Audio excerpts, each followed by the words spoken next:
Hi guys, I'm going to read a couple of chapters of Wild Robot to you. Chapter 16, The Pine Tree. Roz was in no hurry to leave the tree.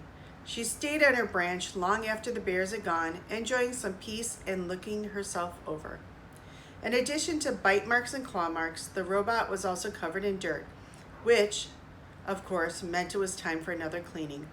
She was making good progress when she felt something sticky on her arm.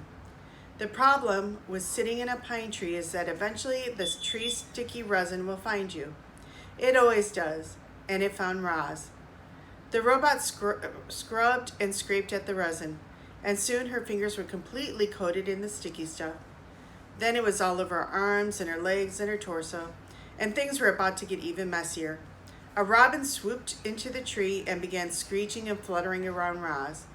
The bird had recently finished building herself a new nest, and it was a little work of art, a delicate basket woven from grass and twigs and feathers, and it was right above the robot's head. "Screech, screech," said the robin. "I do not understand you, Robin," said the robot. The robin continued screeching and fluttering, and then splat. She splattered her droppings across the robot's face. This bird was serious, so Roz scooted away, farther out on the branch until she heard a quick, sharp crack. Before Roz knew what was happening, the tree branch snapped under her weight and she went crashing to the forest floor. She hit the ground hard and laid there as broken branches and pine cones and needles showered down on top of her. Then there was another splat. Then the quiet returned to the forest. The camouflage insect. Roz was a mess. She lay under the tree, covered in a heap of broken branches and pine cones and needles, and she still hadn't removed the sticky resin from her body. And then there were the bird droppings. She was about to get up and give herself a rigorous cleaning when she noticed a peculiar twig.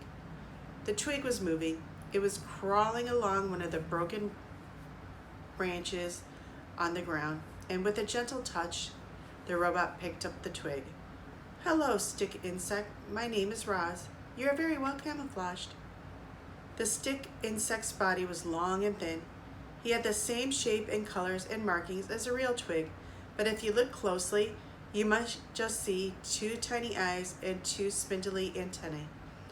The insect didn't make a sound, and he sat perfectly still as the robot, and the two of them sat still and silently stared at each other for a while. "Thank you, stick insect," said Roz as she placed him back where she found him. "You have taught me an important lesson. I can see how camouflage helps you survive. Perhaps it could help me survive also." Chapter 18, The Camouflaged Robot. As you know, reader, Roz had always liked to keep herself as clean as possible, but her desire to stay alive was stronger than her desire to stay clean, and our robot decided it was time she got dirty. Roz was going to camouflage herself. She had gotten the idea from the stick insect, but Roz quickly realized that camouflaging herself as a twig was out of the question. No, the robot would have to blend into the landscape itself. She began by smearing handfuls of thick mud over her entire body. Then she plucked ferns and grasses from the ground and sank their roots deeply into her new muddy coating. She placed colorful flowers around her face to disguise her glowing eyes, and any bare patches were covered with leaves and strips of moss.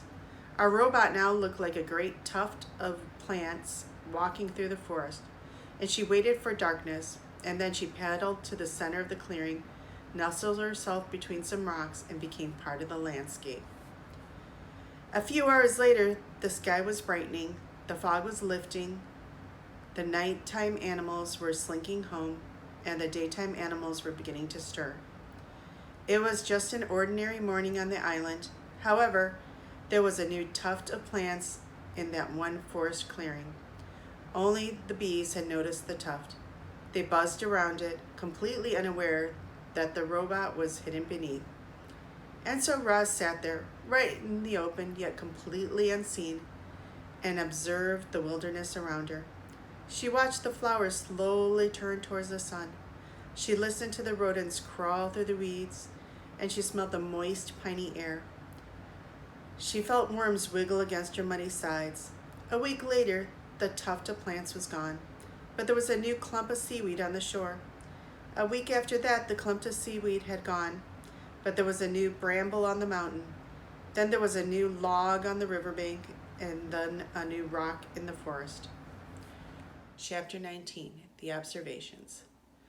Clouds scudded through the sky, spiders spun intricate webs, berries beckoned to the hungry mouths, foxes stalked hares, mushrooms rose up from leaf litter, turtles plopped into ponds, moss spread across tree roots, vultures hunched over carcasses, ocean waves beat against the coastline, tadpoles became frogs, caterpillars became butterflies.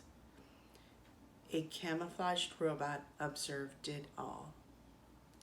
That's it for today.